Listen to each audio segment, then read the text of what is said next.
देखो आज हम लोग बहुत इंपॉर्टेंट एक चैप्टर डिस्कस करने वाले हैं जो पॉलिटी का इंडियन पॉलिटी में बहुत इंपॉर्टेंट रोल प्ले करता है, that is directive principle of state policy. तो डायरेक्टिव प्रिंसिपल्स का मतलब है आपका स्टेट पॉलिसी आप जो भी बनाओगे तो उसके कुछ डायरेक्टिव्स हैं कॉन्स्टिट्यूशन में दिए गए हैं, आपको उसको थोड़ा ध्यान में रख के जो है आप अपना स्टेट पॉलिसी स्टेट स्कीम्स जो भी है आप उसको बनाओगे। तो यहाँ पे पहले इंपॉर्टेंट देख लेते।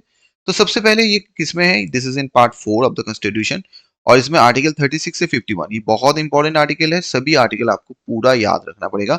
इसे पहले जो है और एक हम लोग वीडियो डाल के रखे हैं जहाँ पे इंपॉर्टेंट आर्टिकल्स को हम लोग डिस्कस कर चुके हैं, वो जरूर देख लेना। और ये जो कॉन्स्टिट्यूशन जब बना रहे थे उनके जो फ्रेमर्स थे वो ये आइडिया को कहाँ से लेके आए, ये आयरिश कॉन्स्टिट्यूशन ऑफ 1937 है। ये भी क्वेश्चन पूछा गया है, डायरेक्टिव प्रिंसिपल स्टेट पॉलिसी का जो आपका बोरोड फीचर्स है ये कहाँ से लेके आया गया है। तो दिस इज फ्रॉम आयरिश, ठीक है। और वो फिर कॉपी कहाँ से किए हैं, ये विच उन्होंने कॉपी किया था ये स्पेनिश कॉन्स्टिट्यूशन से। Okay, doctor B R Ambedkar ने इसको डिस्क्राइब किया एज ए नोवेल फीचर्स। तो ये भी क्वेश्चन आपको पूछा गया है, जे नोवेल फीचर्स जो है कौन से पार्ट ऑफ द कॉन्स्टिट्यूशन को बी आर अम्बेडकर ने कहा था। तो ये directive principle of state policy. और directive principle of state policy उसके साथ अगर फंडामेंटल राइट्स को आप लोगे तो इसको कहा जाता है फिलोसॉफी ऑफ द कॉन्स्टिट्यूशन और सोल ऑफ द कॉन्स्टिट्यूशन। क्या कह सकते हो, फिलोसॉफी ऑफ द कॉन्स्टिट्यूशन और soul of the constitution. Granville Austin has described directive principle and fundamental as the quintessence of the constitution. देखो ये भी इंपॉर्टेंट है, क्विंसियंस ऑफ द कॉन्स्टिट्यूशन किसने कहा था directive principle of fundamental rights को, Granville Austin ने। अब आते हैं हम लोग फीचर्स देख लेते क्या क्या है। तो सबसे पहला फीचर्स देखो तो ये जो डायरेक्टिव प्रिंसिपल स्टेट पॉलिसी है, ये फ्रेज जो है denote the ideals that the state should keep in mind while promoting policy and enacting law, जो मैं अभी इस थोड़ी देर पहले बोला। जब आपका स्टेट जो है वो कुछ पॉलिसीज बनाएंगे, लॉज बनाएंगे, तो ये आइडियल्स को डायरेक्टिव प्रिंसिपल स्टेट पॉलिसी ये आइडियल्स को जो है वो अपने दिमाग में रखेंगे। और जो भी कॉन्स्टिट्यूशन इंस्ट्रक्शंस रिकमेंडेशंस होंगे to state in legislative executive administrative matter में, उसको ध्यान रखने वाले हैं। नेक्स्ट देखो, directive principle resemble the instrument of instruction. क्या है ये, एक मान लो ये एक इंस्ट्रूमेंट है जो आपको इंस्ट्रक्ट कर रही है, आपको ये फॉलो करना पड़ेगा। और ये कहाँ पे था, गवर्नमेंट ऑफ इंडिया एक्ट 1935।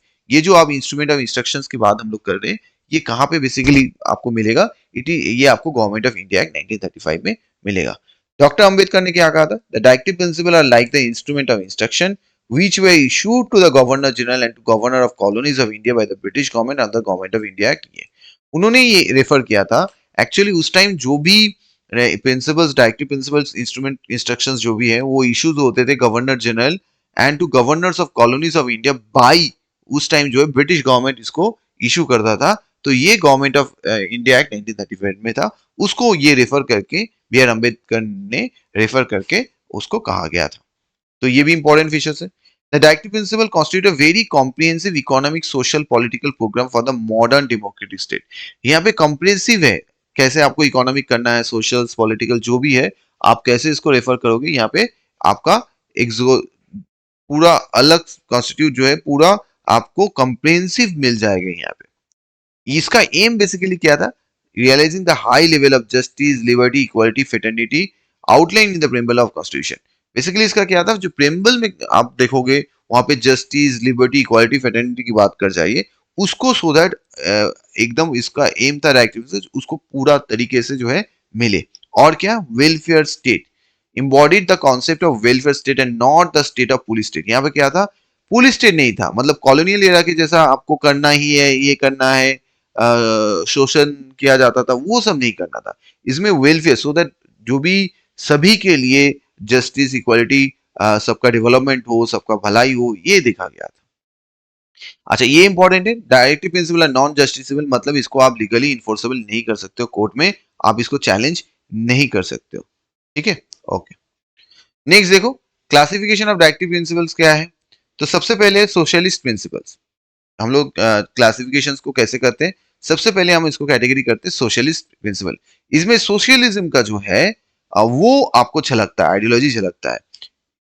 इसमें देखो क्या क्या इंपॉर्टेंट है, सबसे पहले आर्टिकल 38 आता है।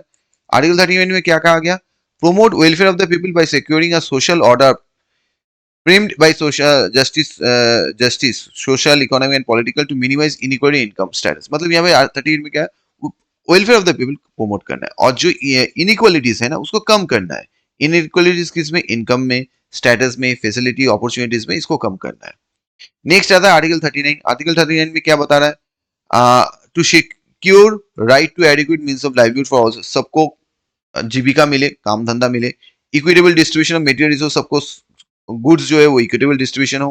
Prevention of common of wealth, किसी कुछ लोगों के बीच में जो है वेल्थ ना रहे, सब में डिस्ट्रीब्यूशन हो। Equal pay for equal work for main and women, ऐसा ना हो मेन को अलग मिले वुमेन को अलग मिले, ऐसा नहीं, सबको इक्वल मिलना चाहिए।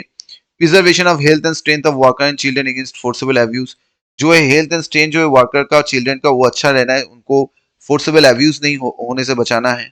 Opportunity for health development of children, बच्चे लोगों का हेल्थ डेवलपमेंट अच्छा होना चाहिए। आर्टिकल 39 में पूरा आपका दिया गया है। नेक्स्ट क्या है 39 ए में देखो, to promote equal justice and to provide free legal aid to the poor, जो गरीब है ना उसको फ्री लीगल एड मिले, ये आर्टिकल 39 में है। बहुत इंपॉर्टेंट है ये, क्योंकि गरीब जो है अफोर्ड नहीं कर पाते लॉयर का खर्चा, तो स्टेट का यहाँ पे रोल आ जाता है, गवर्नमेंट रोल आ जाता है जी, वो उनको फ्री लीगल एड प्रोवाइड करे। नेक्स्ट क्या है, to secure right to work, education, public assistance in case of unemployment, old age, sickness and disablement. इसमें क्या है, आपको राइट टू वर्क मिल रहा है, एजुकेशन मिल रहा है और आपको पब्लिक असिस्टेंस मिलेंगे। जो अगर आप अनएम्प्लॉयमेंट और काम धंधा नहीं है आपके पास, आप बुढ़े हो गए, सिक हो, सिकनेस है या कोई डिसेबल है, ये आर्टिकल 41 में दिया हुआ है। To make provision for just and human condition of work and maternity leave, आप जहाँ पे काम करते हो वो बहुत अच्छा ह्यूमन कंडीशन होता है काम करने के लिए, या मेटर्निटी लीव रिलीव आपको कुछ जो है हमारे माता को जो है वहां पे दिया जाए। To secure a living wage, decent standard of life and social culture opportunity for all workers, जो भी वर्कर्स है वो एक अच्छा जो है उनको वेज दिया जाए, सो दैट वो अपने हिसाब से अपना फैमिली को रन कर सके, एक डिसेंट लाइफ स्टाइल कर सके, एक जो भी है उनको सोशल और कल्चरल अपॉर्चुनिटीज भी मिले। ये आर्टिकल 43 में दिया हुआ है।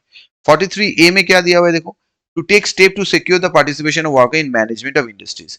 देखो जब तक वर्कर्स को आप मैनेजमेंट के साथ नहीं, मैनेजमेंट डिसीजन मेकिंग में नहीं इंक्लूड करोगे, तब तक वो अपने बात रखेंगे कैसे, उनका जो भी डिमांड है वो कैसे मिलेगा। तो वो उसके लिए आर्टिकल 43 ये में बोला गया, उसमें वर्कर्स को भी मैनेजमेंट ऑफ इंडस्ट्रीज में रखा जाए।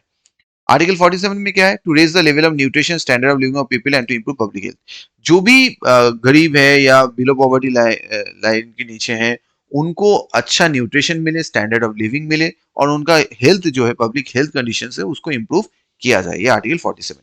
तो ये हो गया देखो आपका पूरा जो 8 पॉइंट है, ये सोशलिस्ट प्रिंसिपल। अब आते हैं गांधीयन प्रिंसिपल्स में। This principle are based on Gandhian, Gandhi ji के जो है आइडियोलॉजी के ऊपर बेस्ड हुआ है। This represent the programme of reconstruction, जो भी Gandhi ji during national movement उन्होंने कहा था वो लेके, और in order to fulfil the dreams, Gandhi ji के जो उस टाइम नेशनल मूवमेंट में उनका जो ड्रीम्स था उसको फिल अप करने के लिए ये डायरेक्टिव प्रिंसिपल में इंक्लूड किया गया है। क्या क्या है चलो देख लेते हैं। सबसे पहले आर्टिकल 40, इसमें क्या कर रहा है, to organise village panchayat and endow them the necessary power and authority to enable them to function as a unit of self government. पहले तो ग्राम पंचायत करो और वहां पे क्या है उनको इतना पावर दो सो दैट वो अपना सेल्फ गवर्नमेंट फॉर्म करे, जो भी है उनको काम अपने हिसाब से जो है काम कर पाए, उनको उतना फ्रीडम और पावर दे दो। कॉटेज इंडस्ट्रीज को जो है आप प्रमोट करो, आर्टिकल 43। प्रमोट करो volunteer information, autonomous functioning, democratic control and professional management of cooperative, जो भी कोऑपरेटिव सोसाइटी है उसको वॉलंटियर रखो, ऑटोनोमस कर दो, फंक्शन करने दो, आर्टिकल 43 बी में। तो आप क्या क्या छोटे छोटे याद रखो, देखो यहाँ पे आप विलेज पंचायत याद रखो 40, आप यहाँ पे क्या रखो, कॉटेज इंडस्ट्री रखो 43, आप यहाँ पे कोऑपरेटिव सोसाइटी रखो 43 बी। सिर्फ इतना ही याद रखो, एक एक पॉइंट उठा लो, ठीक है। इसमें क्या है देखो, इसमें प्रमोट करो एजुकेशन और इकोनॉमिक इंटरेस्ट किसका, एससी एसटी और वीकर सेक्शन, आर्टिकल 46 में, ये याद रख लो। Prohibit consumption, drinks and drugs article 47 में दिया हुआ है। तो ये हाईलाइट करो, इसको आप लाइन जो भी है आप हाईलाइट करके रख लो, आप याद रह जाएगा। स्लॉटर ऑफ काउ कब्स एंड, ये आप नहीं कर सकते हो, जो है आप नहीं, इनको काउ एंड कब्स को जो है आप नहीं मार सकते हो, आर्टिकल 48 में दिया हुआ है, इसको खाली आप पकड़ लो। तो ये आपका 6 जो है इंपॉर्टेंट हो गया।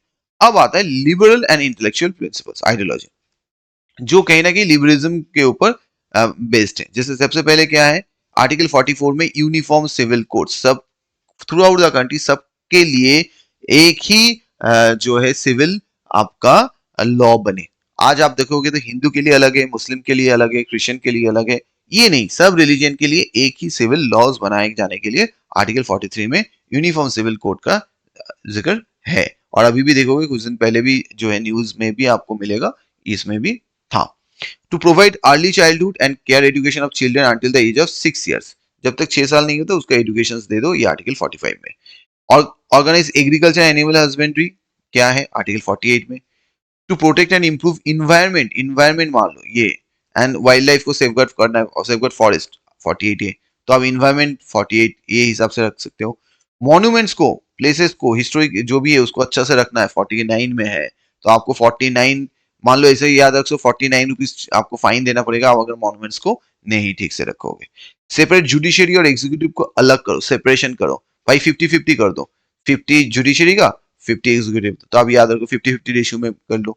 To promote international peace and security जो है 51 जो है आपको क्या कहेंगे, जो आपका जो इंटरनेशनल पीस है, सिक्योरिटी है, उसको मेंटेन करना है।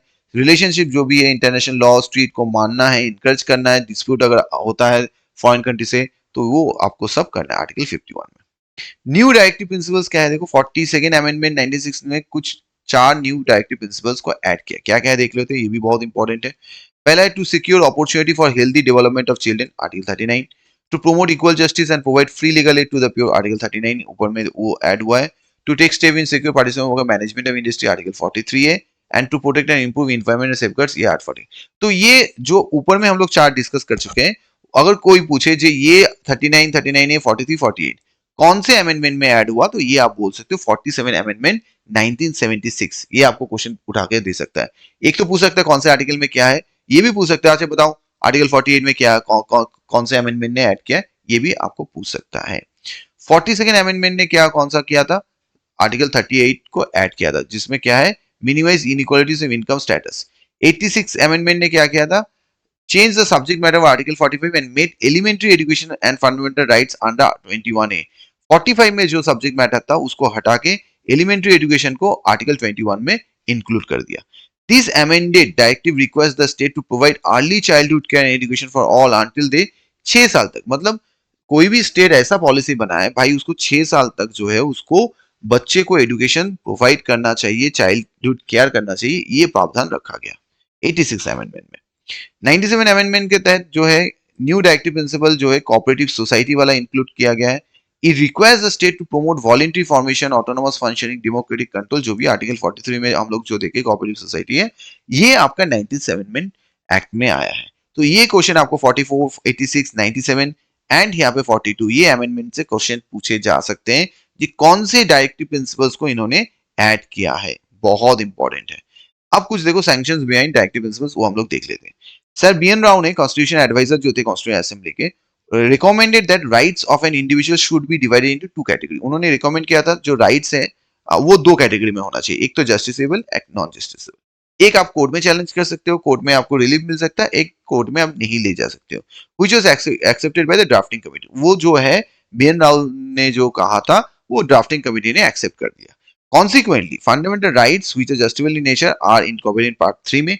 उसके बाद उनके सजेशंस के बाद क्या हुआ, जो फंडामेंटल राइट्स जो है उसको ऐड कर दिया गया आपका पार्ट 3 में। जो जस्टिसेबल है आप कोर्ट में चैलेंज कर सकते हो, और डायरेक्टिव प्रिंसिपल जो है वो नॉन जस्टिसेबल नेचर है, उसको पार्ट 4 ऑफ द कॉन्स्टिट्यूशन में इंक्लूड किया। तो ये भी एक क्वेश्चन बन सकता है।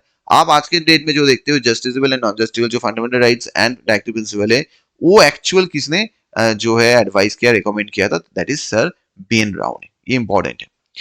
Though the directive principle are non-justiciable, the Constitution Article 37 makes it clear that these principles are fundamental in governance of the country and it shall be the duty of the state to apply the principle in making laws। चलो मान लेते हैं जी हाँ, चलो ये justiciable नहीं है, आप कोर्ट में नहीं ले जा सकते हो, लेकिन अच्छा से सुनो, लेकिन आर्टिकल 37 में क्लियरली बोल दिया गया भाई जो भी आप स्टेट को इंस्ट्रक्शन दिया गया है, आप जो भी पॉलिसी बनाओगे, जो भी रूल्स रेगुलेशंस बनाओगे, आपको ये फॉलो करना पड़ेगा।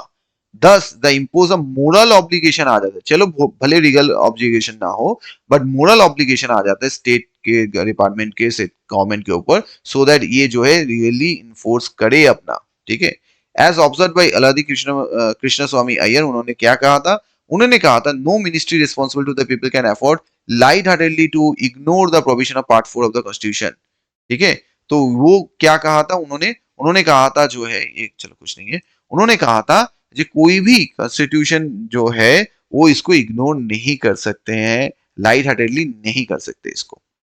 अब directive principle, directives outside part 4, क्या क्या डायरेक्टिव्स है वो थोड़ा देख लेते। तो यहाँ पे 3 डायरेक्टिव्स है। सबसे पहला है देखो, claim of SC and ST to services. The claim of the member of scheduled caste and scheduled tribe shall be taken in consideration consistently with the maintenance of efficiency of administration in the making of appointment to service and post in connection with the affairs of union area। तो इनके जो है service में SC ST के जो भी है उनको सुविधा देना पड़ेगा, ये आर्टिकल 335 इन पार्ट 15 16 में दिया हुआ है। इंस्ट्रक्शन इन मदर टंग बहुत इंपॉर्टेंट है।